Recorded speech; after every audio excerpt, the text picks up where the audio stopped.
The number one metric that I track when it comes to business is LTV. So LTV stands for lifetime value of a customer. So what that essentially means is how much will your average customer spend with you as a business owner across their lifetime. So let's say, for easy math's sake, you charge £200 per month for your service.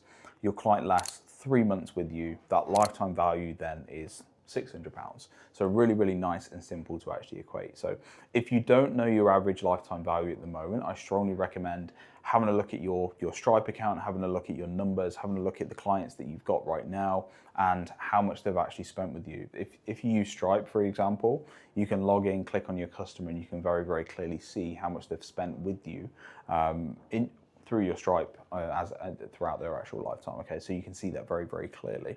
Now, there's 4 ways that I like to use to drastically increase that lifetime value of each customer actually coming through. And the reason this is important as well is because you want to have the ability and the skill set to grow your business without having to constantly get new people and that being the sole focus of the growth of your company.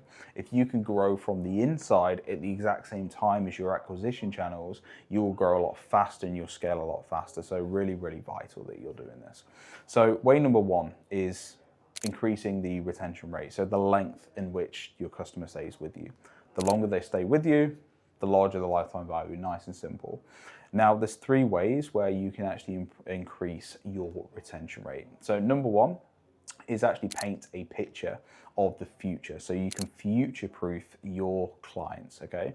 I've actually done a video on phase-based programming that really, really helps this out on my channel. So go and check that out, and that's a great way to future-proof your clients. But essentially, your clients need to see a future with you. They need to see where you're going, and they need to see if you're actually in their future with you, okay? So really, really important. Second way is getting feedback and improving your service ongoing. So something I always do, and especially when I do my in-person FastPass days as well, at the end of every single day and with my clients that I work with virtually online, I'm always asking for feedback. What can I do better? What can I improve on? What can I add to the service? And making sure that you're in the habit of continuously doing that and then trying to implement as much of that makes sense with your business and the growth and the trajectory of your business as possible is really important. So you're continuously improving and you're not staying stagnant in the way that you actually deliver your service. You're staying open-minded, collecting feedback and improving, okay? Getting better at what you do continuously, okay? And the third way to improve retention is results. So get better at doing what you do, get better as a professional. If you're a footballer, all of the training that you do makes you better for the main match day. As a rugby player, as any sportsman, anyone in business, anyone in life, if you're continuously educating yourself and reinvesting in yourself to become the best version of you and what you actually do in your profession, in your field, you will keep clients longer because you're better at your job. Really, really simple. It's simple if I'm honest, but most people don't do this. They get sucked into delivering their business and they stop their own education. I continuously, and I have done for years, and I will always do so, I'm always invested into courses. I'm always buying and reading new books. I'm always hiring new coaches and mentors in my weaker areas. I'm going to events. It's something that I'm always doing, redeploying funds back into myself to make me a better me. Really, really important. And all 3 of those things increase retention with your clients, therefore boost lifetime value, okay? Way number 2 is upselling. So upselling is all down to timing, most importantly. Now, what an upsell actually is when someone and your clients actually invest into your service, what additional bolt-ons can you actually put into your service delivery so they can spend a little bit more money with you? Now, a great example of this would be Starbucks coffee. Now, if you go for a Starbucks coffee and you ask for, let's say, a caramel latte or a black Americano or whatever your order is, okay, it doesn't matter. You ask for that order, and then what you'll find is, and you'll see this the next time you go, the moment that the cashier and that barista actually receives your order, they will ask you a question very, very quickly. Would you like to make that a large? Is there anything more that you would like? Would you like that coffee with this particular bean, let's say. Okay, they've got a ton of questions that they'll actually ask you. And because you've naturally already committed to ordering that coffee in the first place, your original order, your original offer, okay, that you've committed to, you're more likely to say yes to the second question, therefore upselling you as that customer in that particular instance and raising your lifetime value because you've spent more, okay? So with your business right now, what can you add? Can you add more accountability to your service? Can you add priority support? Can you add an additional course, additional like hands-on experiences, additional products? What can you actually add that aligns with your core offer right now that you can sell at the time that you're selling your main core offer and actually bringing that client into the door, okay? Start to have a look at these things and get in the habit of every time that you sell, every time you close a new client, just ask the question. That's all you've got to do in regards to implementing upsells into your business. Ask the question. That is it. That's all you do. You'll have some people say no, some people say yes. But all of the people that end up saying yes to those upsells over time will equate to a humongous amount of revenue within your business. So it's really important that you ask that question, okay? Third thing, aftercare. Now, this is personally my favorite when it comes to boosting lifetime value. And another example of this, because I like to use real life examples where big companies or scenarios that you will know are actually using these methods to increase the lifetime value as a customer. Netflix do this very, very well. So this is something that I actually tested out because I heard through the grapevine, if you go to leave and cancel your Netflix subscription, they will give you an offer, okay? So I tested it out. So I think I was paying $14.99 at the time. And I actually went to cancel my Netflix subscription and they made me an offer to stay on for $7.99. So at the time I was going to leave as a customer, I was then presented with an aftercare offer to keep me in the company, to keep me in that ecosystem of Netflix. So instead of using these 4 devices, Josh, on Netflix for $14.99 or $15.99, whatever it was, why don't you stay on for $7.99? We'll remove 3 of those devices so you can keep the 1, but you can keep your subscription at $7.99. Now, I've now been on that for the last, 3-4 years. But $7.99 times by every single month across 3-4 years, they've continuously raised my lifetime value as a customer just by offering that as an option at the moment I was going to leave. So instead of me going to 0, they've continuously kept me paying. And it's something that you can implement into your service delivery business today.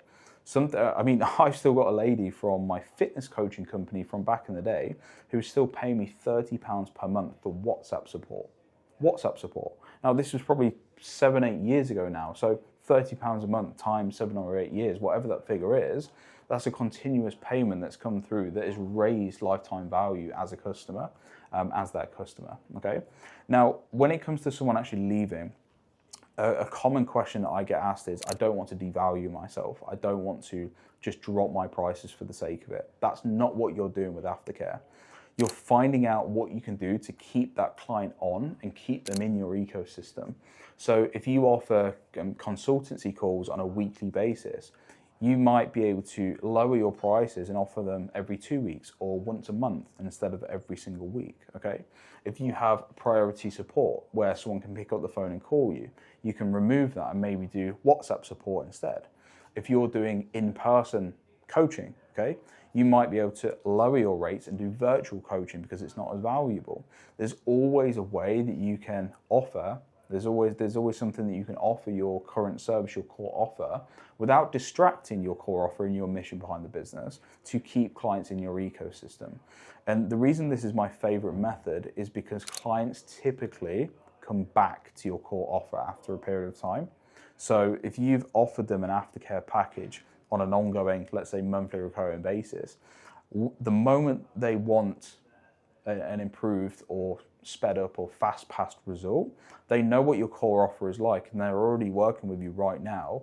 They're more likely to come back to your core offer because they've been on that core offer before and they're still part of your service, they're still part of your ecosystem essentially.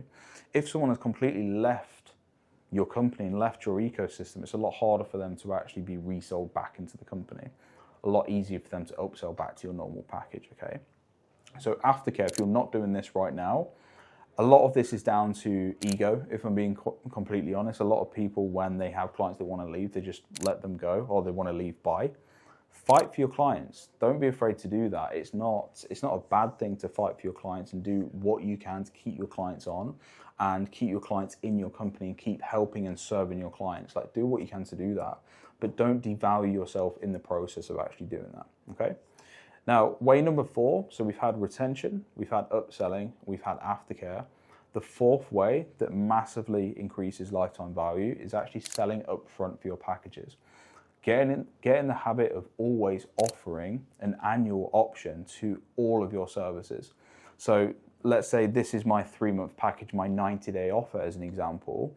Offer an annual package. This is what the price would be to work with me for the year. Get in the habit of offering that every single time. You can have a slight discount, but straight away, immediately, the people that take you up on that annual offer, you've boosted lifetime value.